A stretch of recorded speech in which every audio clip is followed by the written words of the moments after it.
시청자 여러분 안녕하세요. 세상의 모든 보험 정보와 함께하는 아나운서 이다운입니다. 저희 프로그램에서는 보험을 준비하는 과정에서 생기는 작은 고민부터 과도한 보험료로 걱정하시는 분들이 한 분도 계시지 않을 때까지 보험에 관한 고민과 궁금증을 함께 풀어보고 있습니다. 본 프로그램은 카카오TV와 네이버TV, 유튜브를 통해서 시청하실 수 있고요. 유튜브 검색창에 NBNTV 검색하시면 실시간 방송으로도 참여하실 수 있습니다. 아울러 본 방송은 정보 제공을 위한 방송입니다. 보험 서비스 및 상품 판매와 중개에는 관여하지 않습니다. 이제 저희 전문가님들 모셔보도록 할 텐데요. 오늘은 네 분의 전문가 나와 계십니다. 전문가님 안녕하세요. 안녕하세요. 네, 보험은 확률과 통계입니다. 객관적이고 정확한 정보를 전달드리는 민세용 전문가입니다. 네, 비가 오면 우산이 필요하듯이 시청자분들의 우산이 되어드리겠습니다. 전문가 박호야입니다. 보험의 꽃은 보상입니다. 보상 전문가 박대중입니다.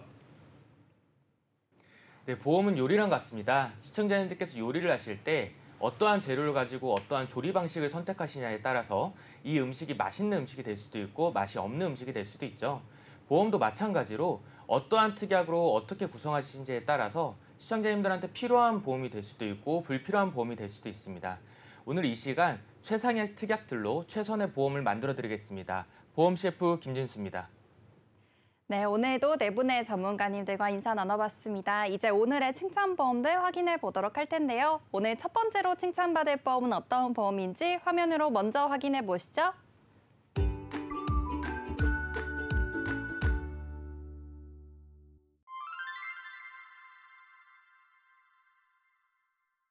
오늘 첫 번째로 칭찬받을 보험은 태아보험입니다. 민세웅 전문가님께서 내용 준비해 주셨는데요. 전문가님, 오늘 어떤 내용일까요? 네, 오늘 제가 알려드릴 내용은 자녀 계획이 있으신 분들은 제대로 알고 계셔야 할 보험, 우리 아이의 보험, 그중에서도 태아보험에 대해 이야기해 보려 합니다. 아나운서님, 혹시 태아보험에 대해 알고 계신가요? 저희 친척 언니가 얼마 전에 출산했거든요. 그래서 태아보험에 대해서 좀 물어보시기도 하고 이랬는데 제가 잘 몰라서 대답은 못 드렸어요. 네, 그럼 혹시 태아보험이 어린이 보험이라는 사실도 알고 계신가요? 태아보험이랑 어린이 보험이 다른 상품인 줄 저 지금까지 알고 있었는데 같은 상품이었나요? 네, 그렇게 생각하시는 경우가 많은데요. 제가 실제로 현장에서 만나는 많은 예비 부모님들도 태아보험이라는 상품이 따로 있는 줄 알고 계세요. 현재 태아보험이라고 알고 계시는 상품은 출생 후 보장받을 수 있는 어린이 보험을 임신 기간 내, 즉 태아 기간에 준비가 가능하여 태아보험으로 불려지고 있습니다. 대표적인 차이점으로는 출생 후에 준비하는 어린이 보험일 경우 약관에 따라 상이할 수는 있지만 대부분의 선천성 질환은 면책 사유에 해당이 됩니다. 하지만 출생 전 태아를 대상으로 준비한 어린이 보험의 경우에는 출생 전후로 발생할 수 있는 여러 가지 상황과 미리 예측하지 못한 선천성 질환, 그리고 만에 안에 발생할 수 있는 장애 등을 보상받을 수 있습니다. 요약하자면 약관에서 정한 주상기부터 출생 직후 그리고 성인이 될 때까지 우리 아이의 선천성 질환을 포함한 여러 질병들과 상해를 보장받을 수 있는 종합보험이라 할 수 있습니다. 태아보험의 대표적인 특징으로는 많은 담보들 중에 태아 기간에만 준비할 수 있는 담보들을 선택할 수 있다는 점입니다. 선천성 질환 수술, 저체중아 출산, 조산아 출산, 장애 출생 특약, 신생아 입원 일당 등이 있고 보험사별로 담보가 상이할 수 있기 때문에 제대로 된 비교가 필요하기 때문입니다. 또한 태아보험과 더불어 실손 의료비 보험을 함께 준비해서 의료비 부담을 준비해야 합니다. 네, 좋습니다. 우선 전문가님께서는 이 태아보험에 대해서 설명 주셨는데요. 태아 기간에 준비 가능한 어린이 보험이다라고 말씀 주셨습니다. 그렇다면 이 태아보험을 우리가 준비할 때 좀 어떤 식의 준비하는 게 가장 적절할지 이 부분 더 말씀 부탁드려요. 네, 물론입니다. 보험사별로 조금씩은 상이하지만 보통 산부인과에서 출산 예정일을 확인한 날로부터 임신 22주 전후로 안내를 드리는 편이고요. 하지만 저는 가급적 빨리 12주 전후로 진행하는 1차 기형아 검사를 앞두고 준비하시는 걸 추천드립니다. 네, 가급적 빨리 이렇게 1차 기형아 검진을 앞두고 준비하는 게 좋다고 말씀 주셨는데 특별하게 그 시기에 추천하시는 이유가 있을까요?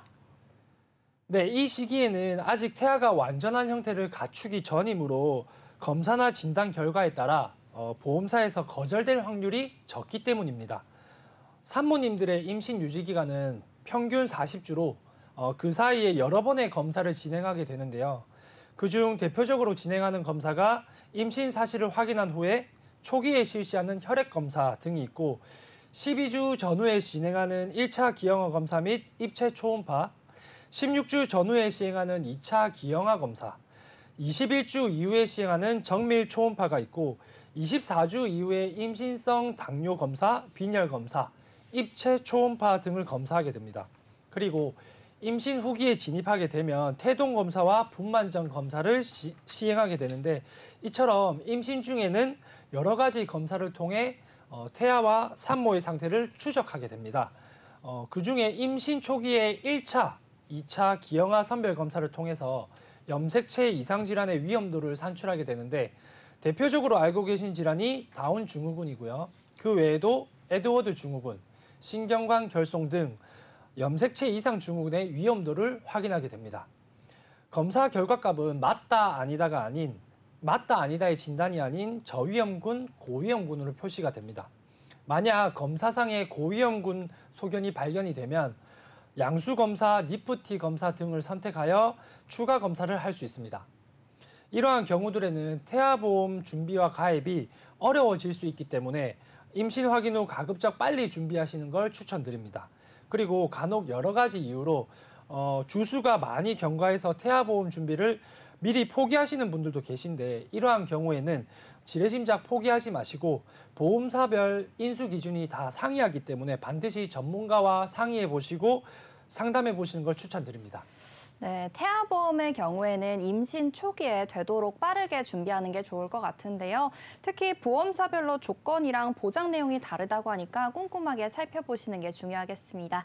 그러면 이렇게 우리가 태아보험에 대해서 확인을 해봤는데요. 이제 타이밍을 선택하는 게 굉장히 중요할 것 같은데 어떻게 우리가 선택해 볼 수 있을까요? 네, 맞습니다. 하지만 실제 현장에서는 다른 보험 상품들에 비해 유독 태아보험은 온라인 광고나 주변인들을 따라서 그대로 준비하시는 경우가 많은데요. 특히나 산모님들은 임신 기간 중에 입덧과 체력 저하로 힘들어하는 경우가 굉장히 많습니다. 더구나 태아보험은 특히나 잘 준비하고 싶은데 용어들 그런 것들이 어렵고 결국에는 먼저 출산한 지인 따라서 월 납입 보험료만 보고 태아보험을 선택하시거나 아니면 광고 및 사은품을 보고 가입하는 경우가 대부분입니다.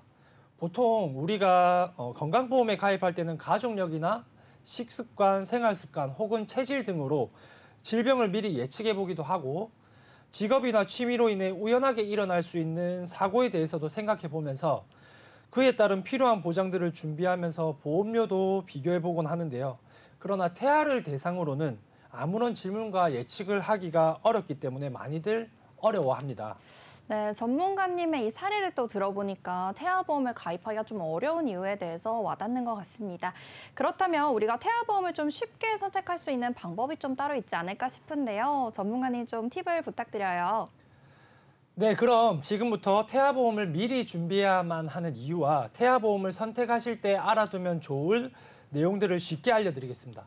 우선 태아보험을 미리 준비해야 하는 이유입니다. 예전과 다르게 초혼 연령이 올라감에 따라 자연스럽게 산모님들의 연령이 증가하여 고위험군의 산모님들이 많아지고 있습니다. 임신 연령이나 산모의 기왕력 등으로 임신과 출산 시의 위험과 변수가 굉장히 많아졌고요.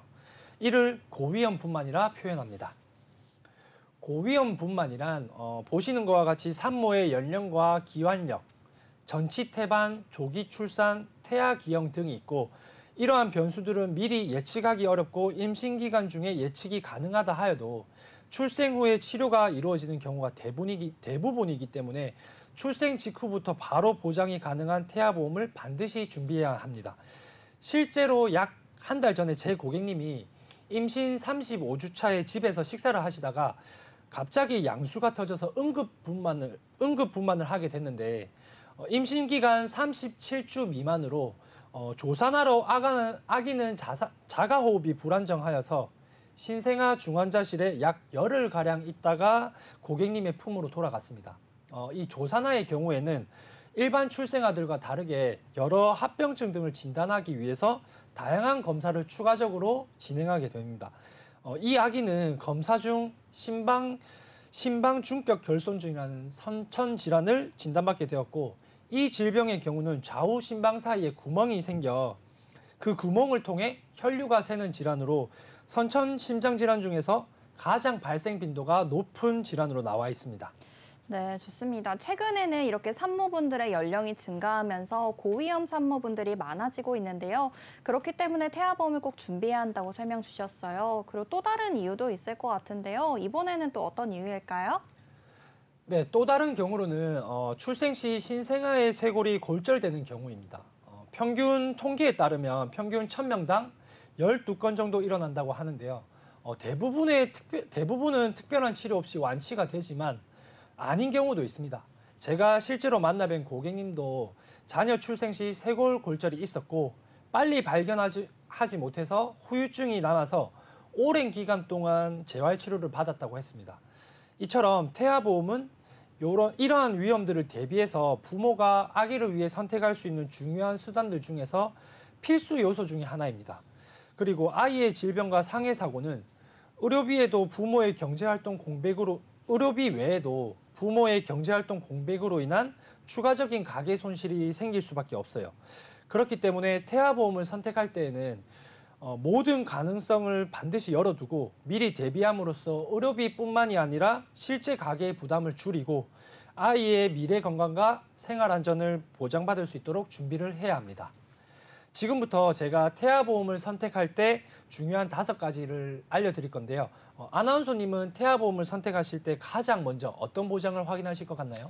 아무래도 태아인 경우에는 아직 태어나기 전이니까 우리가 이제 어린이가 되고 나서는 가입할 수 없는 부분에 대해서 먼저 확인을 해봐야 할 것 같아요. 그럼 좀 선천질환 보장에 대해서 확인해봐야 하지 않을까 싶은데요. 네, 맞습니다. 모든 담보들이 중요하지만 특히나 태아보험의 목적인 만큼 첫 번째, 선천성 질환을 보장받을 수 있는지 확인해야 합니다. 선천성 질환으로는 뇌질환, 심장질환 등 후유증을 동반할 수 있는 선천질환도 있지만 우리가 주변에서 흔하게 발생할 수 있는 선천질환도 있습니다. 대표적으로 솔소대가 짧은 혀 유착증, 고환이 음낭으로 내려오지 못하는 잠복 고환, 귓바퀴 앞부분에 구멍이 있는 선천성 이루공 등 그 밖에도 여러 선천 질환이 진단되거나 치료가 필요할 때 해당 질환들에 대한 치료비를 제대로 보상받을 수 있어야 합니다. 실제 제 조카도 혀 유착증으로 수유에 불편함이 있어서 생후 20일쯤 수술을 진행했었고 제 친동생 역시 귓바퀴 이루공으로 인해 염증이 반복적으로 생겨 고등학생 때 수술을 했었습니다. 이처럼 주변에서 흔히 볼 수 있는 선천질환도 있다는 점 반드시 기억해 주셨으면 좋겠습니다. 두 번째, 장애 출산을 보상받으실 수 있는지 확인해야 합니다. 장애 출산 특약의 경우 크게는 뇌성마비나 다운 증후군 등을 예로 들 수 있으며 그 외 손발가락의 개수가 많은 다지증, 손발가락이 서로 분리가 되지 않은 합지증, 고개가 옆으로 기우는 사경, 구순구 계열 등이 있고 약관에서 정하는 크고 작은 장애 출산을 보장받을 수 있어야 합니다. 장애 출산 특약의 경우는 보험사별 가입 금액이 다 상이하기 때문에 비교 후 꼭 챙겨봐야 할 담보입니다.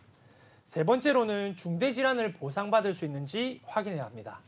암, 뇌, 심장질환은 의료비가 많이 발생할 뿐만 아니라 치료기간이 긴 특징이 있죠. 그중 급성백혈병, 뇌종양, 골육종암 등 소아에게 많이 발생하는 소아암은 4세, 5세 이하의 자녀들에게 발생 빈도가 높고 소아암의 특성상 진행이 굉장히 빠르고 재발, 전이가 많기 때문에 충분한 보장을 준비하고 대비해야만 합니다. 지금까지 선천질환, 장애 출산, 중대질환에 대해서 말씀을 드렸다면 현장에서 가장 보상 사례가 많은 생활질환도 대비를 해야겠죠. 네, 좋습니다. 우선 우리가 태아보험을 가입할 때 확인해 봐야 하는 내용에 대해서 확인해 보고 있는데요. 총 3가지 살펴봤습니다. 첫 번째로 선천성 질환에 대해서 보상이 가능한지, 그리고 장애 출산에 대한 보상이 가능한지, 마지막 3번째로 중대 질환에 대해서 충분한 보상이 되는지 여부를 확인해야 한다고 말씀 주셨는데요. 아까 5가지 기준에 대해서 말씀 주신다고 하셨잖아요. 4번째, 5번째 기준에 대해서도 말씀 부탁드립니다. 네, 4번째로는 영유아기 다빈도 생활질환 및 상해 사고를 보상하는지 확인해야 합니다. 자료에서 한번 보시는 바와 같이 폐렴, 기관지염, 편도염, 장염 등 영유아기에 빈번하게 발생할 수 있는 생활질환 치료비를 보상받을 수 있어야 하고요. 낙상사고, 화상사고, 교통사고 등 우연한 사고로 인한 의료비도 보상이 되어야 합니다. 실제로 얼마 전에 제 고객님의 2돌 된 첫째 아이가 밥솥 증기에 손바닥을 갖다 대어서 2도 화상을 입게 되었는데 그로 인해 약 일주일간 통원 치료를 받았습니다. 특히나 아기들은 밥솥 증기가 이렇게 폭폭 올라오는 게 신기해서 손을 갖다 대는 게 정말 흔하디 흔한 사례라고 합니다. 시청자분들 또한 화상 전문 병원을 찾기 위해서 사시는 지역의 화상 전문 병원을 검색해 봐도 정말로 가슴 아픈 영유아기 때 화상 사고들이 많이 있습니다. 의사 선생님이 아기들은 피부가 연해서 빨리 회복이 되는 장점도 있지만 사고 당시에는 어른분들보다 훨씬 더 크게 다칠 위험이 많다고 합니다. 이와 같이 질병뿐만 아니라 예측할 수 없는 사고에도 보상받을 수 있는지 꼼꼼히 확인을 해야 합니다. 마지막으로 5번째는 계획하신 예산에 맞게 적절한 보상을 선택하시는 것 또한 굉장히 중요합니다. 부부가 함께 머리를 맞대어 의논하시면서 거기에 보험 전문가의 전문성이 함께 한다면 우리 자녀를 위한 맞춤형 태아보험이 완성되지 않을까 하는데요. 네, 좋습니다. 우리가 태아보험을 가입해야 할 때 좀 확인해 봐야 할 내용 5가지 짚어봤는데요. 그렇다면 전문가님, 우리가 실제로 좀 전문가님께서 설계해 보신 이 설계 예시안을 볼 수는 없을까요? 네, 기본적인 플랜 예시를 함께 보시면서 말씀을 드리겠습니다. 보장의 범위는 출생 전과 출생 후로 나뉘고요. 첫 번째, 기본적으로 큰 의료비가 발생하고 치료기간이 긴 중대질환, 3대 진단비를 구성했습니다. 많은 분들이 어린이 태아보험인데 중증질환을 왜 준비하냐고 물어보곤 하는데요. 중증질환에 대한 보장 준비를 이 시기에는 굉장히 저렴하게 성인까지 준비를 할 수 있고요. 소아암을 포함해서 효율성과 가성비를 높이기 위해서 준비했습니다. 2번째로는 유아기, 소아기 때 발생 확률이 높은 일형 당뇨, 소아 백혈병 진단비를 구성했습니다. 그리고 매회 지급, 회당 지급이 되는 수술비 보장을 가장 넓은 범위로 구성을 해보았습니다.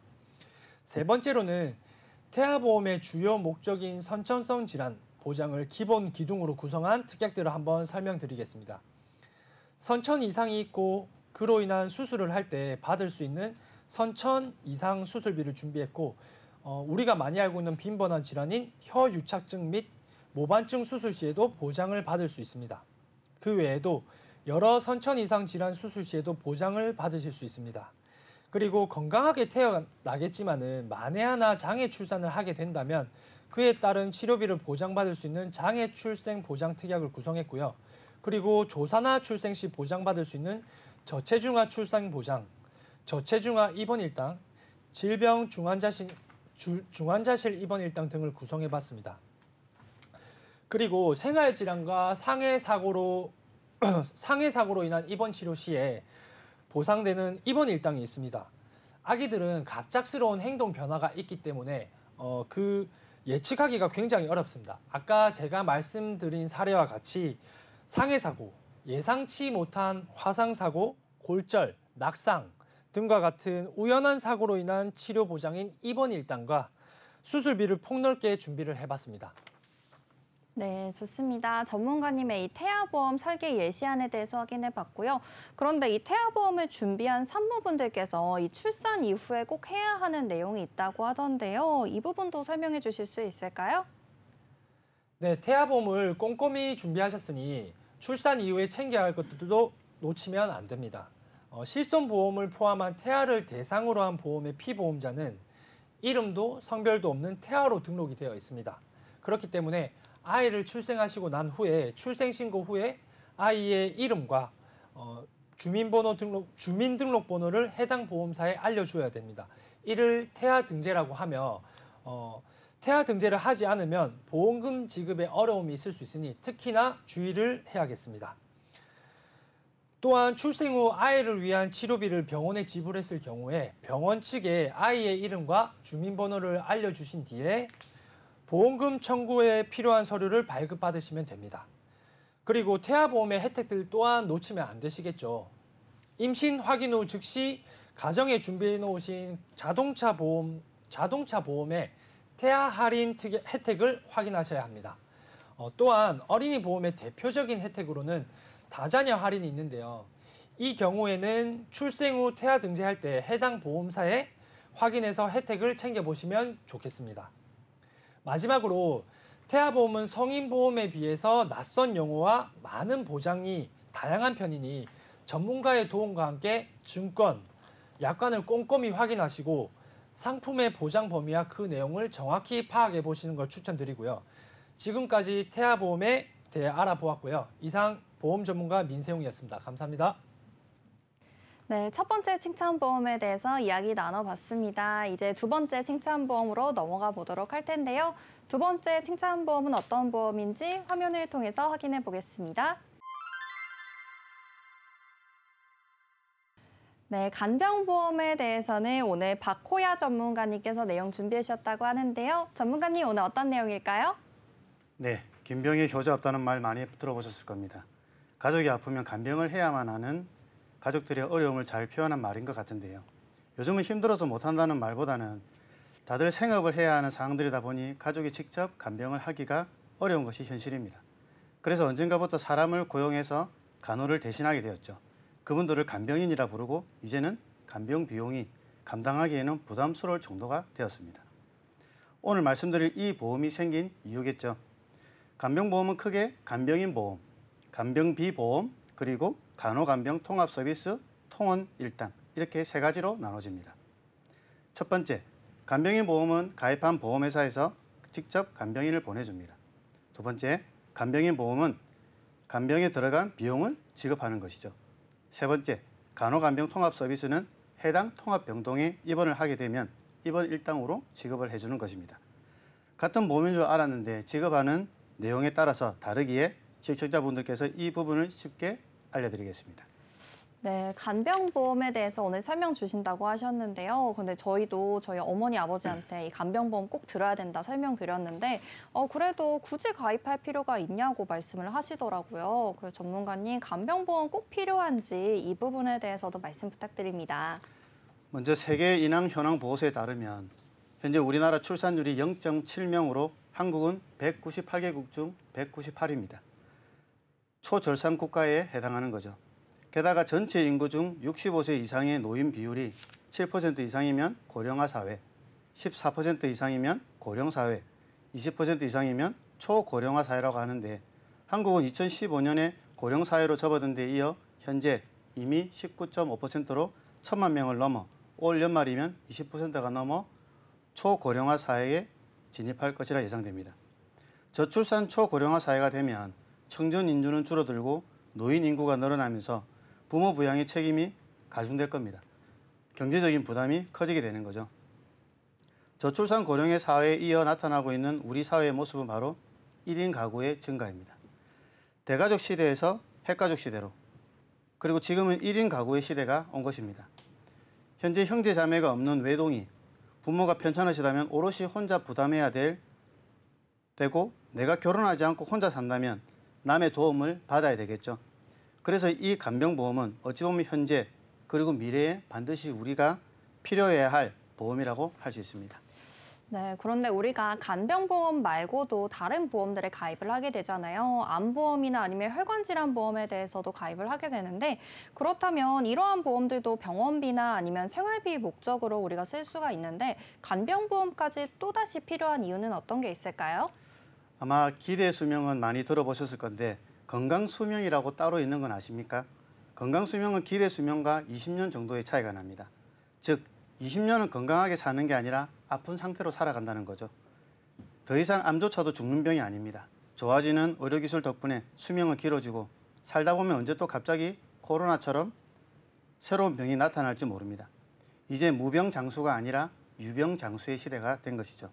기존의 건강보험을 가입하는 것이 치료를 위해 치료비, 최소한의 생활비를 유지하기 위한 준비라고 한다면 간병보험은 치료비 받는 동안 내 다른 가족들의 생활이 무너지지 않고 혼자인 내가 외로운 투병, 보상할 필요 없는 투병을 하지 않기 위한 필수 보험이라고 말씀드리고 싶습니다. 간병할 환자가 생기면 가족은 전부 환자가 된다는 말이 있습니다. 아픈 내가 가족들에게 짐이 되지 않을 방법은 어쩌면 제대로 된 준비가 아닐까 생각합니다. 네, 간병보험이 필요한 이유에 대해서 확인해 봤습니다. 그런데 이제 간병은 개인의 문제가 아니라 좀 국가적으로도 해결해야 할 문제라는 인식이 커지고 있는 것 같은데요. 이 이유에 대해서도 설명 부탁드립니다. 네, 아무래도 가장 큰 이유는 비용이지 않을까 생각합니다. 나날이 높아지는 간병비 비용에 대한 부담은 가족이 아프다는 현실보다 더 크게 다가오겠죠. 이로 인해 여러 가지 사회적인 부작용도 발생하고 있습니다. 간병 비용을 감당하지 못해서 가족들과 함께 극단적 선택을 한다거나 가족 간의 간병에 대한 갈등으로 인해 가족 갈등 범죄 등 뉴스나 신문기사 화면을 보면 여러 건 나오고 있죠. 혹시 간병 파산, 간병 지옥 이런 말 혹시 들어보셨나요? 간병 지옥, 말 그대로 간병을 하는 가족들의 삶이 지옥 같다는 말이고 간병 파산, 간병 비용을 대다가 가족들이 파산한다는 말입니다. 사실 내 가족이 아픈 게 너무 슬프지만 경제적으로도 육체적으로도 힘드니 죄책감을 느끼며 정서적으로 힘들어하시는 분들이 많습니다. 신문 자료를 보시면 아시겠지만 저출산 문제까지 겹쳐 인구 구조가 변해 한 명의 자녀가 두 명의 부모를 책임지거나 노인이 노인을 간병하는 경우도 많아질 것으로 예상하며 독박 간병, 간병 파산이란 말이 생길 정도로 부담이 큰 간병 문제 해결에 하루빨리 나서야 한다는 지적이 나오고 있습니다. 네, 간병 비용의 부담으로 사회적 부작용까지 생기고 있다는 말씀 주셨는데요. 그렇다면 이 간병 비용이 어느 정도로 발생하길래 이렇게 부담스러워 하시는 건지 이 부분에 대해서도 말씀 부탁드리겠습니다. 네, 현재 병원비는 실손보험으로 어느 정도 도움을 받을 수 있지만 간병비는 현재로서는 지원되지 않는 항목이기에 내 손으로 처리해야 되는 게 맞습니다. 아픈 가족의 일은 그만두고 병원 치료를 받아야 하기 때문에 모아둔 돈을 써버리는 상황이 되니 생활비 목적으로 진단보험금을 준비하는데 간병비는 필요 없겠지 하시는 분들도 많습니다. 하지만 매년 300~400 이상의 비용이 발생하는데 과연 이게 인지했을 때도 과연 필요 없다고 생각하시겠습니까? 문제는 뇌출혈이나 치매 등 중증 질환으로 병원에 오래 계시는 경우 1년에 간병비만 4천만 원이 넘는 비용이 발생하게 됩니다. 거기에 병원비는 별도로 납부하셔야겠죠. 가족끼리 나누어서 부담하더라도 결코 적은 액수가 될 수가 없습니다. 네, 생각보다도 굉장히 많은 비용이 발생하는데요. 그렇다면 왜 이렇게까지 간병 비용이 발생하는지 이 이유에 대해서도 설명 부탁드립니다. 네, 화면을 보시면 최근 간병비가 물가 상승률을 훨씬 웃도는 상승률을 기록하였는데요. 이로 인해 입원 환자를 둔 가족들이 많은 어려움을 토로하고 계십니다. 일반적으로 측정되는 일당은 12에서 13만 원, 중증도에 따라서 15만 원까지 측정됩니다. 실제로 제 지인분은 다리가 골절돼서 한 달 정도 입원을 하셨는데 간병비만 500만 원 정도 썼다고 합니다. 병원비보다 간병비가 더 많이 나왔다는 이야기죠. 비용도 비용이지만 보호자들이 병원에 24시간 붙어 있을 수 없기 때문에 간병인은 우리의 가족을 대하는 태도나 정성으로 간병인 개인의 역량이므로 일반적으로 측정되는 비용보다 적게 줄 수도 없습니다. 부르는 게 값이라는 말이죠. 표를 보시면 간병인 부담 체감 비율이 나와 있습니다. 7만 원에서 15만 원 이상 다양한 비용을 부담했다고 하는데요. 이 비용에 대해서도 96%가 넘는 비율이 비싸서 부담스럽다는 것입니다.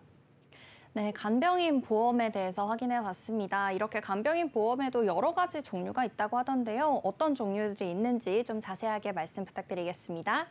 네, 나에게 맞는 간병보험이 과연 무엇일지 궁금하시죠? 제가 아까 간병보험에는 크게 세 가지가 있다고 말씀드렸습니다. 간병비용을 주는 간병비 보험, 간병인을 부르는 간병인 보험, 간호사가 간병해주는 간호간병통합 서비스, 각각의 특징을 설명드릴 테니 나에게 맞는 보험에 가입하시면 되겠습니다. 첫 번째, 나는 간병해줄 간병인을 내가 선택하거나 내 가족이 간병할 수 있고 그 가족에게 간병비를 주고 싶다. 또 가입 시 갱신, 비갱신을 선택하고 싶다. 이 경우에 해당하시면 간병비 보험, 즉 간병인 사용 일당을 추천드립니다. 간병인 사용 일당은 간병인을 내가 고용한 후 간병인에게 들어간 금액만큼 보험사에 청구하여 내가 가입한 금액만큼 보상받을 수 있습니다. 직접 원하는 간병인 업체에 고용 연락 후 바로 사용 가능하다는 것이 장점인데요. 단 인건비 상승에 예측할 수 없어 가입한 금액 외에 인건비 상승 부분은 개인이 내야 한다는 단점이 있습니다. 네, 첫 번째 간병보험은 간병인 사용 일당에 대해서 확인해 봤습니다. 또 다른 간병보험엔 어떤 게 있을까요? 네, 두 번째 내가 직접 알아보기 힘들 것 같으니 그냥 간병인을 보내줬으면 한다. 그리고 간병인의 인건비가 상승해도 비용 걱정 없었으면 좋겠다. 이 경우에 해당하시면 간병인 보험, 즉 간병인 지원 일당을 추천드립니다. 간병인 지원 일당은 간병인을 병원으로 파견해 주는 것입니다. 본인이 간병인을 구할 필요 없이 보험사에 요청하면 48시간 이내에 간병인을 보내주게 되는데요. 그렇기에 인건비 상승에 대한 부담이 없이 쓸 수 있다는 장점이 있습니다. 간병인 하루 24시간 근무를 기준으로 최대 180일 동안 파견을 하는데 만약 퇴원 때까지 계속 간병인이 필요하지 않다면 필요한 경우에만 간병인으로 요청하고 그렇지 않으면 입원 일당으로 받을 수 있습니다. 하지만 입원 후 48시간 이내에 보내주기 때문에 단기간 입원 시에는 쓰기 어려운 문제점이 생기기도 합니다. 네, 이어서 간병인 지원 일당에 대해서도 말씀 주셨는데요. 간병인 사용 일당과 지원 일당의 장단점이 좀 뚜렷한 것 같습니다. 그럼 이 두 가지 보험에 대해서 우리가 좀 해결할 수 있는 장단점을 보완할 수 있는 방법도 따로 있을까요? 네, 그래서 체증형이라는 것이 있습니다. 간병보험의 장점은 일당으로도 지원으로도 받을 수 있지만 물가 상승률을 반영하지 않는다는 것입니다. 최저임금이 계속 오르고 있는 추세인데 내가 간병받아야 할 10년, 20년 뒤에는 인건비를 고려해야 한다는 것입니다. 그리고 5년마다 가입 금액의 5%를 인상하는 체증형 특약, 보험료 납입이 완료된 후에 2배가 되는 특약 등 보완 특약이 있으니 가입 시 이를 꼭 고려하셔서 가입하시는 것도 방법일 수 있습니다. 네, 이렇게 총 3가지 말씀 주셨는데요. 마지막은 또 어떤 종류가 있을까요? 네, 마지막 세 번째는 나는 이 중에 보험료를 적게 내고 어느 정도 움직일 수도 있고 보호자나 간병인 없이 병원에서 간호사나 간호조무사에게 간호간병 서비스를 받을 수 있는 간호간병 통합 서비스 병동 일당이 되겠습니다. 여러 병원의 플랜카드나 홍보 자료 등 보신 분들이 많을 거라고 생각되는데요. 시행하고 있는 병원들이 많이 있고 서비스를 이용해 보신 분들도 많을 거라 생각됩니다. 보건복지부와 국민건강보험공단이 간병인 부담을 해소하기 위해서 보호자나 간병인이 병실에 상주하지 않고 간호사나 간호조무사, 간병인 지원 인력 등 간호 인력이 입원 환자를 직접 돌보며 24시간 간호 간병하는 제도입니다. 네, 간호간병 통합 서비스 병동 일당에 대해서 말씀 주셨는데요. 자세한 장점에는 어떤 내용들이 있을까요? 네, 간호간병 통합 서비스의 장점으로는 먼저 제일 중요한 게 비용 절감입니다. 건강보험이 적용되어 개인 간병인 고용에 비해 적은 비용으로 서비스를 이용할 수 있습니다. 간병인을 사용하여 하루 15만 원 정도 지불하는 것보다 간호간병 통합 서비스를 이용하여 하루 2만 원 정도로 해결할 수 있겠죠. 비용적인 측면에서 보게 되면 굉장한 장점이라고 할 수 있습니다. 그리고 24시간 환자 케어로 보호자가 상시 있어야 하는 간병에 대한 고충을 덜 수 있습니다.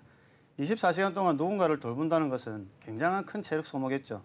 이를 전문 인력이 의료 서비스를 제공함으로써 육체적인 고통을 덜 수 있다는 것입니다. 게다가 전문 간호 인력의 수준 높은 의료 서비스를 제공함으로써 의료 지식을 가지고 있는 간호사, 자격증을 취득한 간호조무사의 서비스 제공으로 한결 마음을 덜 수 있습니다. 실제로 간병이라는 것이 기본적인 것부터 시작하다 보니 대소변 가리기, 옷 입기, 위생에 대해서부터 식사 보조, 약 복용 등 손 하나 닿지 않는 곳이 없습니다. 이용 가능하다면 저는 무조건 이 상품을 추천드리고요. 마지막으로 보호자들이 상주하지 않다 보니 전문 인력과 환자들만 있을 수 있어서 간염으로부터도 병실 환경을 제공할 수 있습니다. 네, 장점들이 굉장히 많은데요. 그렇다면 또 단점들도 있을 것 같아요. 단점들에는 어떤 게 있을까요? 네, 아직까지는 간호간병 통합 서비스를 이용하고 싶어도 일반 병동에 비해 간호간병 통합 서비스를 제공하는 병원이 비교적 많지가 않습니다. 이용을 못하는 부분도 단점이라고 말씀드릴 수 있는데요. 그리고 시행되고 난 뒤 나타나는 여러 문제점들 중 가장 크게 손꼽히는 문제가 바로 중증 환자에 대한 서비스 배제 문제입니다. 중증 환자, 즉 선망, 치매, 거동이 어려운 분들, 간호간병 통합 서비스에 입실하지 못해 간병인을 구하거나 자녀들이 간병을 해야 하는 상황이 있다는 것입니다.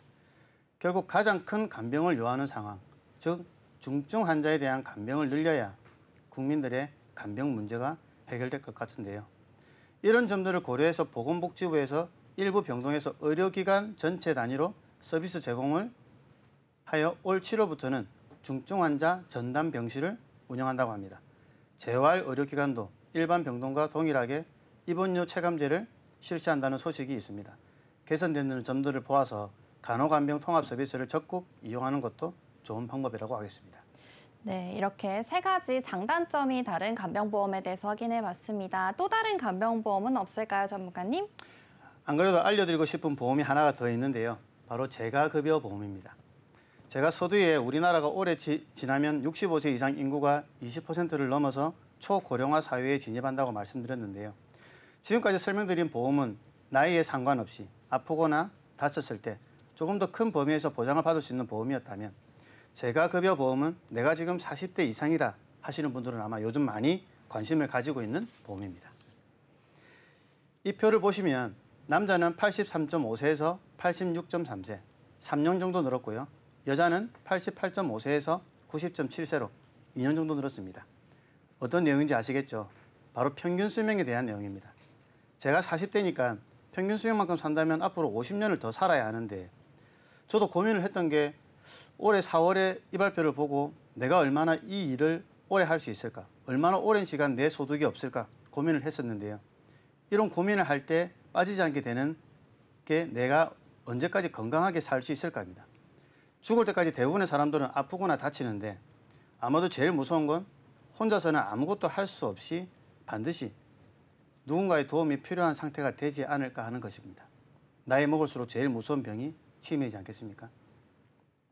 통계를 보면 아시겠지만 치매 환자가 엄청 많이 늘어나고 있습니다.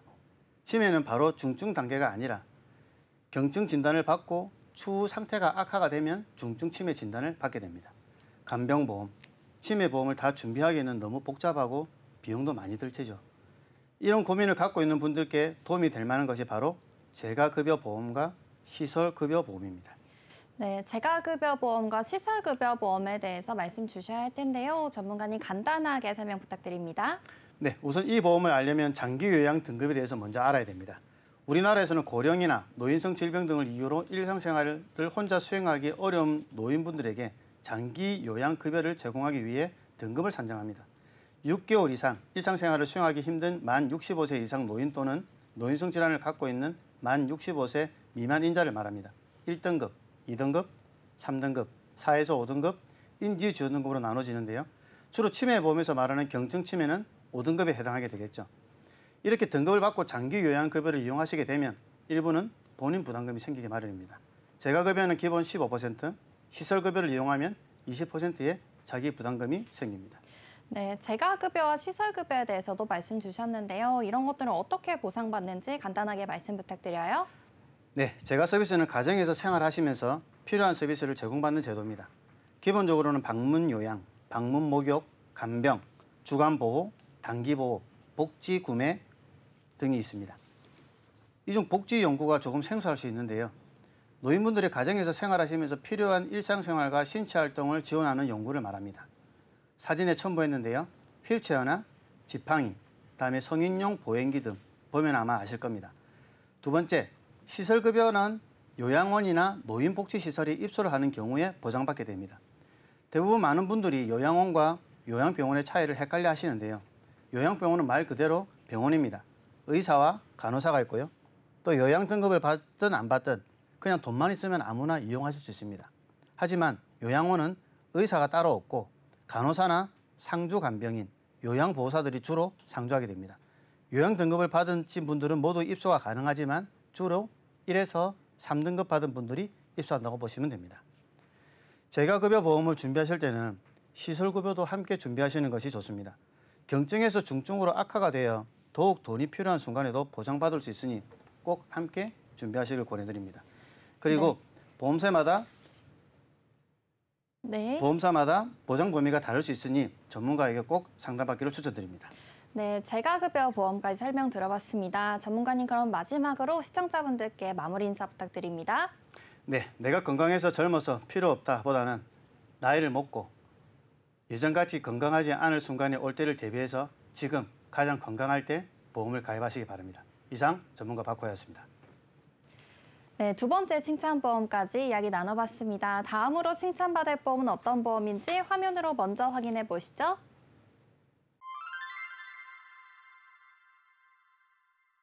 다음으로 칭찬받을 보험은 보험으로 재무 설계하는 방법입니다. 박대중 전문가님께서 내용 준비해 주셨는데요. 전문가님, 오늘 어떤 내용일까요?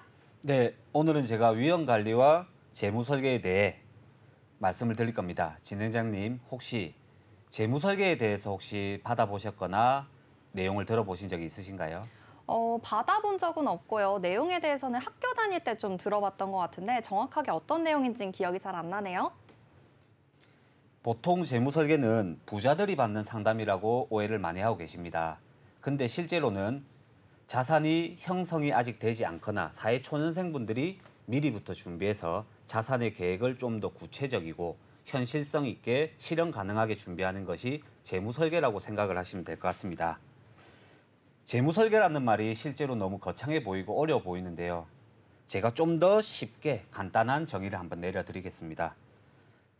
재무 설계란 나의 재무적 목표를 가장 현실성 있게 실현 가능한 목표치를 설정하고 그 목표를 이루기 위해서 어떻게 준비하고 실현하면 되는지 재무 상담사와 같이 함께 고민하고 계획하는 계획표라고 이해하시면 될 것 같습니다. 그렇기 때문에 사회초년생들이 첫 직장에서 벌어들이는 소득을 어떻게 관리해서 자산을 증식하고 재무 목표에 도달할 수 있는 실현 가능한 계획표라고 이해하시면 될 것 같습니다. 그 부분을 재무 상담사와 같이 본인의 직업, 나이, 은퇴 시기 등 여러 부분을 고려해서 같이 설정해주고 같이 모니터링 해가면서 유지, 보수, 관리하는 계획표라고 이해하시면 될 것 같습니다. 네, 재무 설계에 대해서 말씀 주셨는데요. 그렇다면 이 재무 설계에 대해서 구체적인 내용에 대해서도 말씀 부탁드리겠습니다. 예, 표를 보면서 제가 설명을 드리려고 하는데요. 표를 보시면 20세에서 27세까지는 소득보다 지출이 많은 생애 주기 적자 구간입니다. 그리고 27세부터 평균 은퇴 시기인 61세까지는 소비보다 소득이 많은 흑자 구간이고요. 그리고 다시 은퇴 이후 61세 이후에는 소득보다 소비가 많은 적자 구간으로 다시 돌아옵니다. 이 표를 보시면 아시겠지만 27세 이후 본격적으로 소득 활동을 시작하는 나이부터 은퇴 시기인 61세까지 벌어들이는 돈으로 결혼도 해야 되고요. 집도 사고 차도 사고 취미생활과 여가생활을 즐기면서 재무 목표에 맞게끔 살아가야 되는데요. 이 부분에 대해서 아무런 계획 없이 그냥 쓰고 남는 돈을 모으겠다. 그리고 나서 노후는 아직 오지 않았으니까 이런 부분은 매우 위험한 행동이라고 생각하실 수 있겠습니다. 특히 소득 활동에서 벌어들이는 소득을 자산으로 전환하는 플랜이 꼭 필요하다고 말씀드리고 싶고요. 이 자산을 소득 활동이 줄어들거나 단절되는 은퇴 이후에 나누어서 소비해야 되는 현명하고 계획적인 플랜을 실행해 나가야 될 것이라고 말씀드리고 싶습니다. 그리고 요즘은 기대 수명이 점차 늘어나서 2030 세대들은 저희 세대보다 더욱더 준비해야 될 자금이 많다라고 이해하시면 될 것 같습니다. 네, 생애 주기 그래프를 통해서 좀 자세하게 설명 들어봤는데요. 그렇다면 우리가 어떻게 준비하고 어떻게 대처해야 하는지 좀 정확한 방법도 말씀해 주시면 좋을 것 같습니다. 네, 표를 보면서 말씀드리겠습니다. 그림에서 보이시는 것처럼 생애에 준비해야 되는 금융 집짓기라고 이해하시면 될 건데요. 우선 집 모양 전체가 전체적인 재무 목표라고 이해하시면 되겠습니다. 왼쪽 지붕을 먼저 보시면 투자 수익률은 상승이 될수록 좋은 거겠죠. 그리고 오른쪽 지붕처럼 세금은 줄어들수록 좋은 겁니다. 그리고 그 밑에 왼쪽 안방을 보시면 부채와 저축 구간이 있는데요. 부채는 줄어들수록 좋은 거고 저축액은 늘어날수록 좋은 겁니다. 그리고 오른쪽 안방인 은퇴 이후의 삶은 부채와 저축이 없어도 안락하게 삶을 이루어 나갈 수 있도록 준비하는 게 필요할 것 같습니다. 그리고 마지막으로 집을 지을 때 기초공사 없이 짓지 않죠. 그렇기 때문에 금융집짓기를 할 때도 기초공사를 반드시 준비해야 되는데 이 기초 구간이 리스크 매니지먼트, 개인 보험이라고 생각하시면 됩니다. 국가에서도 이 부분을 사회복지로 운영하는데요. 이 부분을 건강보험을 적용을 해주고 있죠. 그리고 개인이 준비하는 민영보험이 필요할 것 같습니다. 예. 네, 좋습니다. 재무 계획을 세울 때도 이 순서가 참 중요할 것 같은데요. 우선 먼저 이 위험에 대해서 관리를 한 다음에 그 이후에 자산을 모으고 불리는 과정을 이제 지나와야 할 것 같습니다. 그렇다면 이 기초공사, 이 위험 관리에 대해서는 어떤 식으로 준비해 보는 게 좋을까요? 예, 금융집짓기는 현금 흐름, 즉 수입이 중단되는 것을 막기 위한 보장자산 확보가 먼저 되어야 됩니다. 보장자산은 실손의료비와 정액형 종합보험으로 준비를 하면 되는데요. 실손의료비 같은 경우는 실제 발생한 의료비만큼 내가 쓴 돈을 돌려받는 개념이라고 이해하시면 됩니다. 그렇기 때문에 내 소비가 먼저 이루어져야지 거기에 맞는 의료비를 돌려받는다라고 이해하시면 됩니다. 그리고 정액형 보험은 진단받고 수술만 받으면 그 금액만큼 지급하기 때문에 실제 치료비 부담이 되는 부분을 진단비와 수술비로 내가 먼저 보험금을 지급받은 이후에 실제로 의료비로 소비하고 실손 의료 비용으로 돌려받는 이런 방법을 좀 선택하시면 될 것 같고요. 그리고 정액형 보험은 큰돈 먼저 들어가는 정액형 중에서도 암, 뇌, 심장질환, 그리고 성인병, 합병증 수술비 위주로 먼저 준비하시는 게 필요할 것 같습니다. 네, 좋습니다. 금융집짓기의 기초공사에서는 실비와 그리고 정액형 보험으로 일단 가입을 하는 게 중요 포인트일 것 같은데요. 전문가님, 그럼 마지막으로 오늘 시청자분들께 마무리 인사 한마디로 부탁드리겠습니다. 네, 하고 싶은 말이 너무 많지만 간단하게 한마디만 제가 좀 정리를 하자면 보험의 꽃은 보상이기 때문에 보상을 받을 수 있게끔 전문가 통해서 설정을 해야 되고요. 그리고 나서 보험은 보험일 뿐이기 때문에 과도한 지출은 어느 정도 피하셔야 하지 않나 생각합니다. 그리고 나서 소비 이후 남는 돈을 저축하는 습관보다는 저축 이후 남는 돈을 소비하는 습관으로 가계 경제의 안전함과 재무 설계의 미래의 보장을 준비하시면 더욱더 효과적일 것 같습니다. 이상 박대중 전문가였습니다. 네, 보험으로 재무 설계하는 방법에 대해서 박대중 전문가님께서 설명 주셨는데요. 그럼 오늘 마지막으로 또 김진수 전문가님께서 오늘 내용에 대해서 시청자분들께 꼭 해주고 싶으신 말씀 마지막으로 부탁드리겠습니다. 네, 앞서 전문가님들께서 이제 세 가지의 주제를 가지고 말씀을 해주셨는데요. 저는 약간 여기서 태아보험에 대해서 좀 첨언을 하나 하고자 합니다.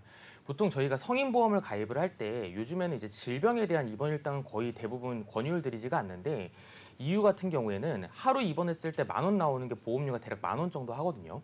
그럼 예를 들어서 저희가 20년 동안 납입을 한다라고 가정을 했을 때 총 240만 원이라는 돈을 하루 입원했을 때 10,000원 나오는 걸 가입을 하시는 겁니다. 근데 요즘에 이제 암으로 투병 중이신 분들도 항암 치료를 입원 치료를 하지 않고 통원 치료를 대부분 하거든요. 좀 정리를 해드리자면 요즘 성인분들 같은 경우에는 질병으로 입원하는 경우는 거의 없습니다. 하지만 반대로 이제 태아보험이죠. 신생아들 같은 경우에는 간단한 폐렴만으로도 입원을 하시는 경우가 되게 빈번하게 일어나고 있습니다. 그래서 태아보험을 준비를 할 때는 성인보험과는 다르게 질병에 대한 입원 일당도 같이 준비를 하신다라고 하시면 좀 더 태아보험을 준비를 하시는 데 있어서 좀 더 유익하게 준비를 하실 수 있는 방법이라고 생각이 듭니다. 네, 좋습니다. 마지막으로 김진수 전문가님의 말씀까지 들어봤고요. 오늘 이렇게 세 가지 칭찬보험에 대해서 이야기 나눠봤습니다. 오늘 저희가 준비한 소식은 여기까지입니다. 저희 프로그램은 카카오TV와 네이버TV, 유튜브를 통해서 시청하실 수 있고요. 유튜브 검색창에 NBNTV 검색하시면 실시간 방송으로도 참여하실 수 있습니다. 아울러 본 방송은 정보 제공을 위한 방송입니다. 보험 서비스 및 상품 판매와 중개에는 관여하지 않는다는 점 유의하여 주시기 바랍니다. 그럼 오늘의 보험불만 제로 여기서 마무리하도록 하겠습니다. 지금까지 시청해주신 여러분 모두 고맙습니다.